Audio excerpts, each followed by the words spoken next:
ضروری نہیں کہ کچھ غلط کرنے سے دکھ ملے، حد سے زیادہ اچھا ہونے کی بھی قیمت چکانی پڑتی ہے۔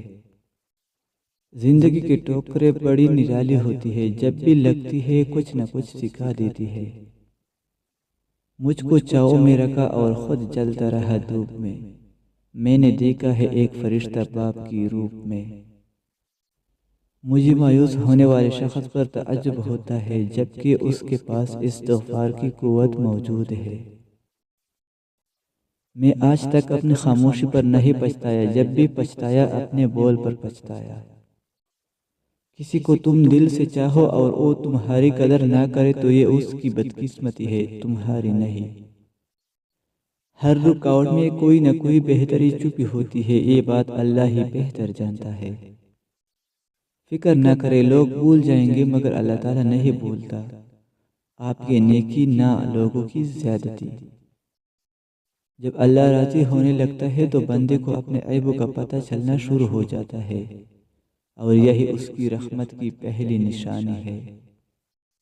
گرتے آنسو اور ٹوٹے ہوئے دلوں کی قدر صرف اللہ ہی جانتا ہے۔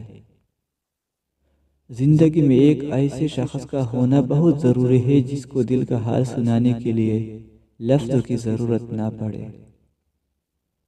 چھوٹی سی زندگی نے بڑا سبق دیا، رشتہ سب سے رکھو لیکن امید کسی سے نہیں، صرف اللہ سے رکھو۔ اللہ سے نا امید نہ ہو، ہمت نہ ہارو، کامیابی ہمیشہ ہمت والوں کے ساتھ ہوتی ہے۔ معاف کر کے آگے بڑھ جاؤ ان سب لوگوں کو جنہوں نے دل دکھایا، پریشان کیا، یقین جانے رب کچھ نہیں بھولتا، اور وہ جب حساب برابر کرتا ہے تو نا انصافی نہیں کرتا۔ جب یقین کی دوڑ اللہ پر چھوڑ دی جاتی ہے تو پھر اللہ اپنے بندے کو رسوا نہیں کرتا۔ اخلاق کا اچھا ہونا اللہ سے محبت کی دلیل ہے۔ لوگوں کے سامنے مسکراتے رہا کرو اور اللہ کے سامنے رویا کرو، کیونکہ دنیا مسکرانے والوں کو پسند کرتی ہے اور اللہ رونے والوں کو۔ سکون پتہ ہے کیا ہے؟ اکیلے بیٹھ کر اللہ سے باتیں کرنا۔